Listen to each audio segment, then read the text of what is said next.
It's no secret I've never been the biggest fan of the Night and Dawnbringer skins. It was fun once, maybe even twice, but they keep bringing it back again. And again, and again, and again, with the only evolution of the thematic ever being what percentage of the champion has turned to the dark side. And while there's plenty of other popular repeating skin lines that I don't like, I can at least understand why someone else would find Project or Cafe Cuties appealing. But Night and Dawn, this is the epitome of the generic filler skin line. Demonic red and black evil villains versus angelic blue and gold heroes. Generic good versus evil, order versus chaos. I will forever struggle to understand who the audience for this stuff even is, but it must sell somewhere because Riot keeps shoving it in our faces.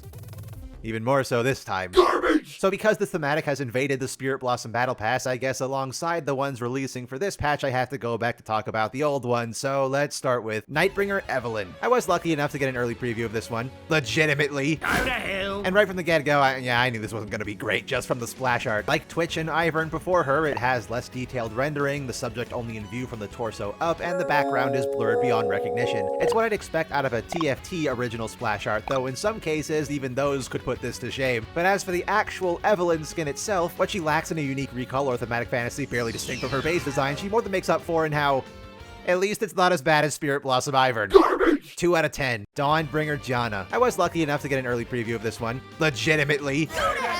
And right from the get-go, I knew this wasn't going to be great just from the splash art. Like Twitch and Ivern before her, it has less detailed rendering, the subject only in view from the torso up, and the background is blurred beyond recognition. It's what I'd expect out of a TFT original splash art, though in some cases, even those could put this to shame. But for the actual Janna skin itself, what she lacks in a unique recall or thematic fantasy barely distinct from her base design, she more than makes up for in how... Oh, I'm sorry, did you expect this Janna segment to be different at all to the one that came previously besides minute details and the name of the champion? Well, now you know how I feel talking about this garbage! 2 out of 10. Nightbringer Hecarim. Oh, an evil red Hecarim skin in the year of our Lord 2025. Daring today, aren't we? This one frustrates me because giving him a real face and meshing his armor together, fusing it with his skin so seamlessly, does kind of better encapsulate the funky human horse armor fusion concept that base Hecarim's He-Man villain looking ass was supposed to be. Fraud! That all gets trampled underhoof as it is a Nightbringer skin after all, but more importantly, from a glance it just kinda looks like a bootleg version of the last evil red skin he got. Or if you want to be really harsh, it looks like what ChatGPT would spawn if you asked it to generate an image of Radon with a slightly larger horse. Ruby is the best chroma. 4 out of 10.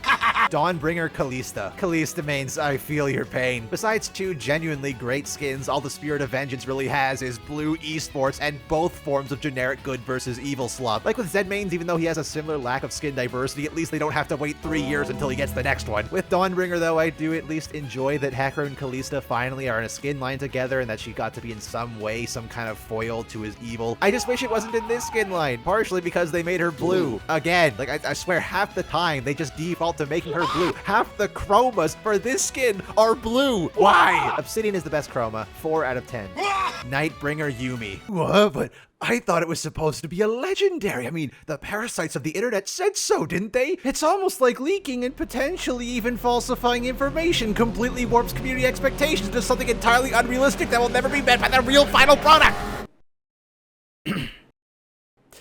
Did we learn nothing from Coven Syndra? Fuck you! As an epic skin, though, it at least has some merit compared to the rest, not because it's an epic skin, but because Book has fully animated eyes, which helps it to feel like an actual character infinitely more than any other Yumi skin to date, and it at least offers something unique to Yumi's skin catalog, since historically she's been always cute and cuddly. But Evil Yumi, well, obvious, it could have been so much better. I'll never pass on an opportunity to praise Rain Shepherd more, but this skin is able to show us that Fizz is an evil bastard without being as so blatantly and lazily on the nose as making him black and red with fire all around. Sapphire is the best chroma. 4 out of 10. Overall, Night and Dawnbringers, what are we on, 7th revival now? Gets a 3 out of 10.